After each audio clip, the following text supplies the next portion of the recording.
Hi, thanks for staying with Sharaad and I on Consider This. Let's take a closer look at the relationship between the cost of housing and household indebtedness. This comes as earlier this year, Prime Minister Ismail Sabri Yaakob called for Bank Negara to review its financing model to facilitate house ownership for the B40 and M40 income groups. Now, what implications might this have on Malaysia's household debt ratio? Let's speak now to Dr. Carmelo Ferlito. He is the CEO of the think tank Centre for Market Education. Carmelo, I'm just wondering what you see as the kind of cause, the underlying cause for the elevated levels of household indebtedness in Malaysia, and perhaps the relationship between that and cost of housing in Malaysia. Yeah, the two things are connected, in fact, and I have been telling for a few years now that you can't make a policy that somehow push for home ownership without creating concern of indebtedness of the families in Malaysia. And given the numbers that we have now in terms of home ownership and household debt over the GDP, I think that the household debt is a much more important issue to be addressed. And this talk about the development model that Malaysia has, the components of the GDP. In example, if you look at the GDP of 2021 was mainly pushed by government spending and by private consumption, while investment remain a little bit behind or flat. So the two things are definitely related, and in terms of policy, there are no solutions, there are only trade-offs. So it's a matter of a choice to decide where to go. But I think that when we discuss home affordability, we are not putting into the picture the transactions that happen in the secondary market. So we always refer to the primary market, new projects, the new launch, the overhang. But by doing that, we ignore or we don't consider that almost 80% of the transactions happen in the secondary market. So I believe, and unfortunately there is not availability of data like for the new launches, I believe that people in the M40 and the B40 are mainly recurring to the secondary market when they have to buy a house, and they don't look at new launches.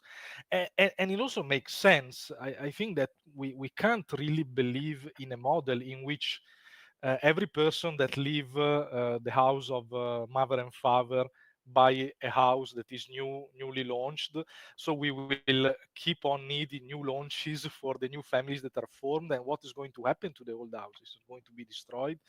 So I believe that the conversation is a bit biased by not keeping into account that actually most of the transactions happen in the secondary market, and means that there the level of affordability is something different. Oh, so okay, let's talk about that difference, Carmelo. You're saying that actually the picture that we have is not complete, that's slightly distorted. If you had that, and you're saying there is a lack of data, but if you would speculate, then what would it look like? I mean, is there more affordability in the secondary market?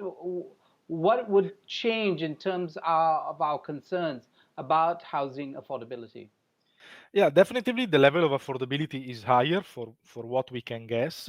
And the fact that 80%, almost 80% of the real estate transactions happen in the secondary market is telling that the people are looking at that market. They are not really looking at new launches. And probably new launches are a matter of investment for big investors or for real estate speculators, for people that are looking at a different strategy, like a reserve of value, rather than the place where they are going to live.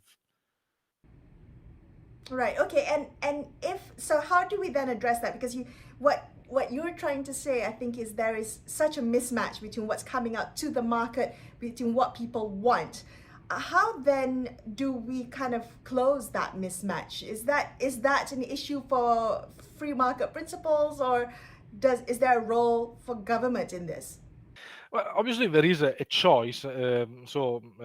Developers are making the choice to produce in the primary market that kind of houses, and I hope that they do so by thinking that they are going to make a profit out of it. While the people that really look at a place where to stay, they are looking at a different kind of market. So probably is misleading also discussing about a mismatch, because what the developers are launching in the market as a new launches is something targeting a different market, not necessarily the normal people, which instead are recurring to the secondary market. So And Camilla, probably with the evolution of the property market in Malaysia, I mean, I think that we have to consider that we are not anymore in the period in which you buy a house, a new launch, cheap, and you can double the value of that property, let's say, in 10 years. That times are gone. So we are looking at more mature market in which probably the returns are not that high, and probably in this kind of market, the role of rental and the role of secondary market will be even more and more important. And somehow, probably in the future, the developers will have to make their choices on what to launch and what to take care in the market. Camilo, the way the governments discuss and where, the issue of housing affordability is discussed in the mass media, for instance, underlying it is the presumption that there's a concern that people don't actually own their homes. The government is pushing this primarily out of social concerns and as a matter of social policy, that home ownership is a good thing. And there are, of course, middle class aspirations, at least in Malaysia, that still hold to home ownership as a good thing. But we know that globally this is changing in many parts of the world. People rent rather than buy, and so on and so forth. Where do you see this push for home ownership? And do you agree that home ownership is actually a good thing for individuals? Well, I think that it depends on the individual preferences. Just to make you an example, if I had a mortgage on a house when I got a job offer to come in Malaysia 10.5 years ago, most probably I wouldn't get that job and I would remain in Italy because I had to take care of my home loan. So I think that it is not right or wrong to aspire to have a house. It's a matter of preference. But we are also living a moment of changing preferences. Look at the youth. Probably they want to be more free to explore job opportunities abroad. And obviously, this doesn't go together with a long-term financial commitment. No? So the two things don't go together. But to come back to the role of government, as I mentioned earlier, I think that is important to realize that every push toward home ownership is also making more fragile the financial situation of the households. So is a matter of choice. What do we want to preserve? We want really to push by increasing the debt level of the people and therefore putting the people more at risk in the case of cyclical fluctuations, or we want to address instead debt, because you can't address both, unfortunately. Is a matter of trade-offs. You have to choose which one you want to address. And in my opinion, with an home ownership in Malaysia that is close to 70% and a household debt over GDP that is close to 90%, the real emergency to be addressed is household debt. And can I follow up on that? What would you like to see? How would you like to see household debt addressed? Well, obviously, there are no easy solution and not short-term solution. I think that we need to move in two directions. One is educational, so also accompanying the people with initiatives in terms of financial literacy to try to explain that they have to expose themselves for what they can.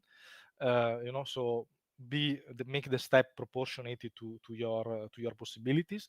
And on the other side, I think that the most important thing to be done in this moment is to change our growth model, which is too oriented on consumption, government and household consumption, private consumption, but private investment remains stagnant. If we are able to rebuild an investment structure, both domestic and foreign investment, then we can create opportunities for people to to move up. In fact, I think that the main issue for me is never poverty or home ownership, but is social mobility. So you are born in a condition, it's not your fault, but are you living in a country that give you the chance to improve that condition if you work hard, if you deserve, etc., etc. So that is where we have to work, social mobility. All right, thank you so much, Carmelo, for speaking with us today. That was our conversation with Dr. Carmelo Ferlito from the think tank Center for Market Education. And that wraps up this episode of Consider This. I'm Melisa Idris. And I'm Sharaad Kuttan, signing off for the evening. Thank you so much for watching, and good night.